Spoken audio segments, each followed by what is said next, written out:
مسلمانوں کے خلاف فیصلے دے رہی ہیں، مسلمانوں کے مقدمات میں مسلمانوں کو انصاف فراہم نہیں کیا جا رہا ہے۔ سال 2007 کے اندر پاکستان اور بھارت کے درمیان چلنے والی ٹرین سروس جس کا نام سمجھوتا ایکسپریس تھا، اس پر بھارت کے ہندو دہشت گردوں نے حملہ کیا، جس میں بھارتی فوج کے کرنل تک کے لوگ شامل تھے اور دیگر فوجی اہلکار بھی تھے، جنہوں نے سمجھوتا ایکسپریس کو آگ لگا دی، جس کے نتیجے میں 70 سے زائد مسلمان جل کر خاکستر ہو گئے۔ ناظرین کرام، اس مقدمے کو یا اس واقعے کو گزرے 13 سال ہو چکے ہیں۔ ان 13 سالوں میں بھارتی عدالتوں کے اندر جو مجرم تھے ان کو سزائیں نہیں دی گئی ہیں، یہاں تک کہ 2019 کے اندر جو 4 بڑے فوجی اہلکار ملوث تھے ان کو بھی اس مقدمے سے بری کر دیا گیا ہے۔ آج چونکہ 18 فروری ہے، آج ہی کے دن سمجھوتا ایکسپریس پر حملہ ہوا تھا، جس میں پاکستان کے 40 کے لگ بھگ لوگ تھے جو شہید ہو گئے تھے۔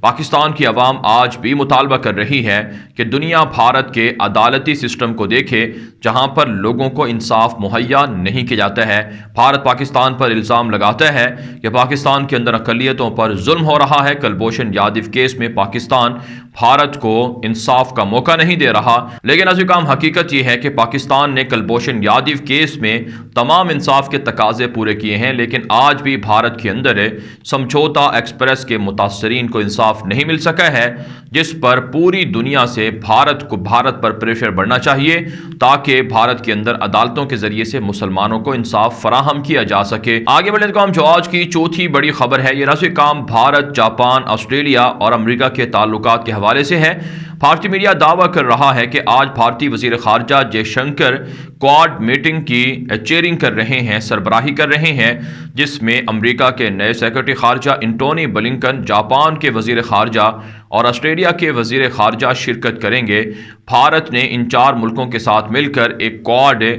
بلاک بنا رکھا ہے، جس کا ہدف اور مقصد پاکستان اور چائنا کو ٹارگٹ کرنا ہے۔ بھارت دعویٰ کر رہا ہے کہ کوآڈ جو گروپ ممالک ہیں، یہ دراصل بھارت کے ساتھ ریلیشن شپ اور بھارت کے ساتھ عسکری اور ڈیفنس نوعیت کے ایگریمنٹ کرتے ہیں، لیکن حقیقت یہ ہے کہ یہ چاروں ملک ساؤتھ چائنا سمندر کے اندر چین کی بڑھتی ہوئی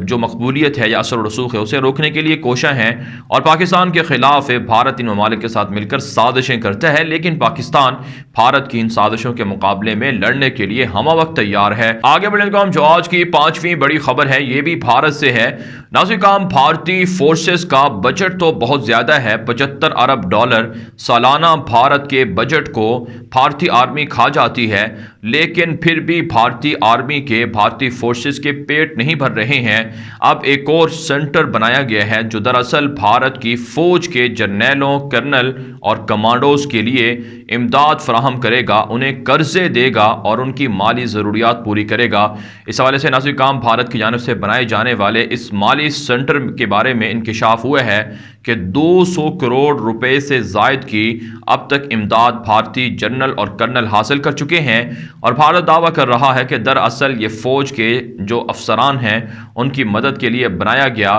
یہ ایک معاشی سینٹر ہے تاکہ ان کی مالی ضروریات پوری کی جا سکیں، اور ہدف یہ ہے کہ چائنا اور پاکستان کے مقابلے میں بھارتی جرنیلوں کو، افسران کو کوئی مشکلات پیش نہ آ سکیں۔ لیکن عزیز کام، بھارت کی عوام جانتی ہے کہ بھارت کی جو ارننگ ہے یا بھارت کا جو ریونیو ہے، جو بجٹ ہے، وہ تقریباً 70 سے 80% بھارتی فورسز کھا جاتی ہیں، اور بھارت کے جو ڈیفنس کے نام پر، بھارت کے دفاع کے نام پر اسے مودی حکومتیں یا پھر حکمران ہڑپ کر جاتے ہیں۔ یہی وجہ ہے مودی کے اقتدار میں آنے کے بعد بھارتی فورسز کے بجٹ میں 50% سے زائد کا اضافہ ہو چکا ہے، اور عوام بے یار و مددگار ہیں، پیٹرول کے پرائز بڑھ رہے ہیں اور اسی طرح سے دیگر اشیاء مہنگی ہو گئی ہیں، غربت ہے، لیکن بھارتی فورسز کو اور بالخصوص بھارتی فوج کے جرنیلوں کو، افسران کو اپنا پیٹ بھرنا ہے، اور اس کے لیے وہ مختلف طریقوں سے، مختلف بہانوں سے عوام کا پیسہ کھا رہے ہیں۔ اس کے علاوہ ایسی خبر سامنے آ رہی ہے کہ بھارتی فوج کو ایک اور جو آرٹلری مشین گن ہے وہ فراہم کر دی گئی ہے، جو پاکستان کے خلاف اور چائنا کے خلاف بھارت کو کام آئے گی، لیکن حقیقت یہ ہے کہ چین اب بھی بھارتی علاقوں میں موجود ہے اور بھارتی علاقوں پر قابض ہے، لیکن چائنا کے سامنے مودی حکومت سرنڈر ہوئی اور بھارتی فورسز سرنڈر ہوئی تو پھر وہ 75 ارب ڈالر کا جو بجٹ کھایا جاتا ہے اس کا کیا بنے گا؟ اس کا سوال عوام کو، مودی حکومت سے اور فوج سے ضرور کرنا چاہیے۔ آگے بڑھتے ہیں جو آج کی چھٹی بڑی خبر ہے، یہ نازل کام افغانستان کے معاملات کے حوالے سے ہے۔ افغانستان کے اندر امریکی اور نیٹو فوجوں نے انخلا نہیں کیا ہے۔ اب جو آج دوسرا روز ہے نیٹو کے اجلاس کا، اس سے پہلے جو نیٹو کے جنرل سیکرٹری ہیں اسٹولنبرگ، ان کی جانب سے ایک بیان جاری ہوا ہے کہ امریکی اور نیٹو فورسز کا جو انخلا ہے افغانستان سے، یہ کنڈیشنز بیس ہے۔ ہم صورتحال کو دیکھیں گے، اگر صورتحال بہتر ہوئی امریکی اور نیٹو فوجوں کے انخلا کی تو ہم فوجیں نکالیں گے، ورنہ نہیں نکالیں گے۔ دوسرے لفظوں میں نازل کام طالبان کے ساتھ امریکہ اور نیٹو بدعہدی کر رہے ہیں۔ افغان طالبان اوپن لیٹر کے اندر واضح طور پر وارننگ دے چکے ہیں کہ اگر فوجیں نہ نکالی گئیں تو پھر تابڑ توڑ حملے ہوں گے، امریکیوں کو اور نیٹو کو یہاں سے زندہ بچ کر جانے نہیں دیا جائے گا۔ اس کے علاوہ نازل کام اطلاعات سامنے آ رہی ہیں کہ سابق نائب صدر عبدالرشید دوستم نے افغان طالبان کو تنقید کا نشانہ بنایا ہے اور کہا ہے کہ طالبان کے القاعدہ کے ساتھ تعلقات ہیں جن کے خلاف آپریشن اور جنگ کرنا ضروری ہے۔ اور نازل کام آپ جانتے ہیں یہی عبدالرشید دوستم ہے، یہ جو ماضی کے اندر اپنے ہی دوستوں کے ساتھ، اپنے ہی اتحادیوں کے ساتھ بغاوت کر چکا ہے اور اسے افغانستان کا خونی درندہ بھی قرار دیا جاتا ہے۔ اس کے علاوہ نازل کام طالبان کی تازہ کارروائیوں کے نتیجے میں 11 فوجی گاڑیاں اور ٹینک تباہ کر دیے گئے ہیں، 23 اہلکار بھی سرنڈر ہوئے ہیں، جبکہ طالبان کے حملوں کی زد میں آ کر 30 کابل فوجی ہلاک ہو چکے ہیں۔ ساتھ ساتھ نازل کام افغان طالبان کی ویب سائٹ دعویٰ کر رہی ہے کہ 300 سے زائد خاندانوں کو گھر چھوڑنے پر مجبور کیے ہے۔ درندگی اور دہشت گردی کی بڑی مثال سامنے آئی ہے، جہاں پر افغان شہریوں کے گھروں پر، دکانوں پر بمباری کی گئی ہے، ان کے گھر تباہ ہوئے ہیں اور انہیں زبردستی گھروں سے بے گھر کیا گیا ہے، جس کی طالبان مذمت کرتے ہیں۔ ساتھ ساتھ نازل کام افغان طالبان کا دعویٰ ہے ان کی فتوحات میں اضافہ ہو رہا ہے، کابل حکومت کو پسپائی ہو رہی ہے۔ صوبہ کندوز کے اندر، ہلمند کے اندر، غور کے اندر اور اسی طرح سے دائی کنڈی اور فاریاب جیسے دیگر علاقے ہیں جہاں افغان طالبان کو فتوحات مل چکی ہیں۔ آگے بڑھنے کا جو آج کی 7ویں بڑی خبر ہے یہ ترکی سے ہے۔ ترک صدر رجب طیب ایردوان نے ایک بیان میں کہا ہے کہ گزشتہ 5 سالوں کے دوران کرد باغیوں کے 13,000 سے زائد ٹھکانے تباہ کیے گئے ہیں، جس میں ہزاروں کرد باغی ہلاک اور سرنڈر ہو چکے ہیں۔ طیب ایردوان نے کہا کہ 18,000 کے لگ بھگ کرد باغی سرنڈر ہوئے ہیں، لیکن اب بھی بڑے پیمانے پر کرد باغی PKK نامی دہشت گرد موجود ہیں جنہیں امریکہ، یورپ سپورٹ کرتا ہے۔ ان کے خلاف ہم آپریشن جاری رکھیں گے۔ اس کے علاوہ نازل کام اطلاعات سامنے آ رہی ہیں کہ ترکی کے اندر ایغور نسل کے مسلمان اپنے لواحقین اور اپنے رشتہ داروں کے بارے میں مظاہرے کر رہے ہیں اور ترکی کی حکومت کی جانب سے بھی چائنا پر پریشر بڑھ رہا ہے کہ صوبہ سنکیانگ کے اندر موجود ایغور نسل کے مسلمانوں پر ظلم اور تشدد بند کیا جائے۔ آج ایک مرتبہ پہلی بار جو چائنا کے ایمبیسڈر ہیں ترکی میں، انہوں نے بیان دیا ہے کہ ایغور نسل کے مسلمانوں پر ظلم نہیں ہو رہا ہے اور ترکی یا دیگر ملکوں میں بسنے والے ایغور نسل کے مسلمانوں کے صوبہ سنکیانگ کے اندر بسنے والے مسلمانوں سے رابطے میں کوئی رکاوٹیں نہیں ہیں۔ یہ مغرب کا پروپیگنڈا ہے جسے چائنا مسترد کرتا ہے۔ بہرحال نازل کام صوبہ سنکیانگ کے اندر بسنے والے مسلمانوں کے حالات پر پوری دنیا کے مسلمانوں کو بات کرنی چاہیے۔ یہ صرف ترکی کا مسئلہ نہیں ہے بلکہ امت مسلمہ کا اجتماعی مسئلہ ہے اور چائنا کو پریشرائز کرنا چاہیے کہ اگر ان کے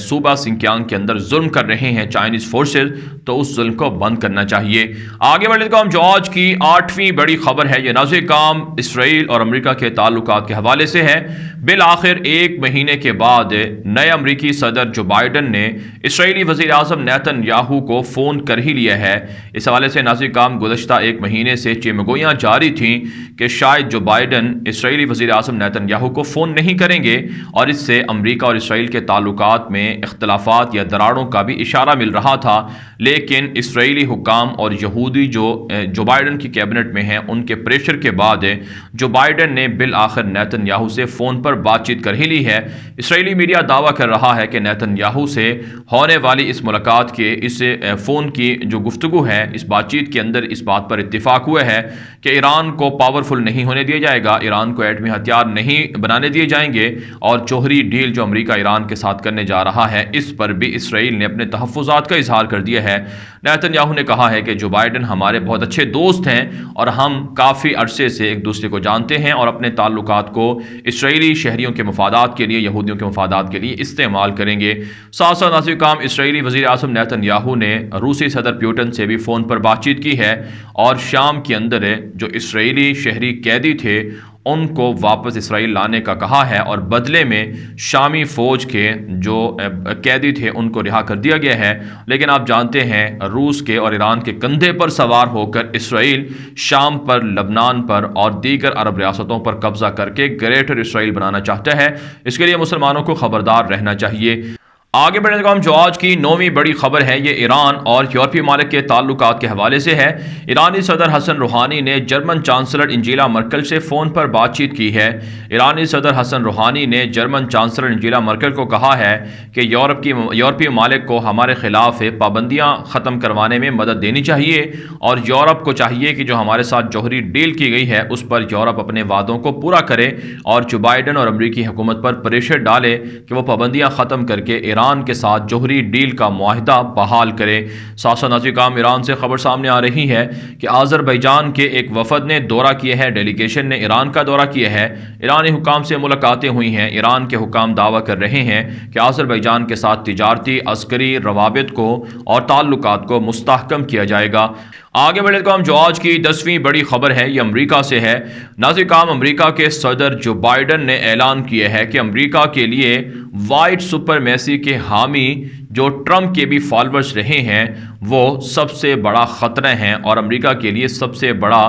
جو اس وقت ایک بڑا مسئلہ بنا ہوا ہے وہ وائٹ سپرمیسی کے حامل لوگوں کا ہے، جو امریکہ کے اندر اپنے ماسوا سب لوگوں کو نکالنا چاہتے ہیں، ان پر حملے کرنا چاہتے ہیں اور سیاہ فاموں پر تشدد کرنا چاہتے ہیں، اقلیتوں پر ظلم کرنا چاہتے ہیں۔ ساتھ ساتھ ناظرین کرام امریکہ کے سابق صدر ڈونلڈ ٹرمپ نے اقتدار چھوڑنے کے بعد پہلی مرتبہ ٹی وی چینلز پر گفتگو کی ہے، اور اس گفتگو کے اندر جو بائیڈن کو تنقید کا نشانہ بنایا ہے کہ جو بائیڈن احمق ہیں اور ان کو عقل نہیں ہے، وہ مجنون ہیں اور پاگل ہیں، اور ان کے فیصلے امریکہ کے لیے نقصان دہ ہیں، لہٰذا ان کا خاتمہ ضروری ہے اور وہ جلد اقتدار میں آئیں گے، اور جو بائیڈن کو ہٹا کر دوبارہ سے امریکہ کو گریٹ بنائیں گے اور امریکی سپرمیسی کے لیے کام کریں گے۔ اس سے ناظرین کرام آپ سمجھ سکتے ہیں کہ ماضی کے اندر ایسی روایات بہت کم ملتی ہیں کہ جو سابق صدور ہیں وہ موجودہ صدر پر تنقید بہت کم کیا کرتے ہیں، لیکن ٹرمپ فی الحال جو بائیڈن پر تنقید کر رہے ہیں اور نئی پارٹی بنا کر یا پھر ریپبلکن پارٹی کے ٹکٹ سے 2024 کا الیکشن لڑ کر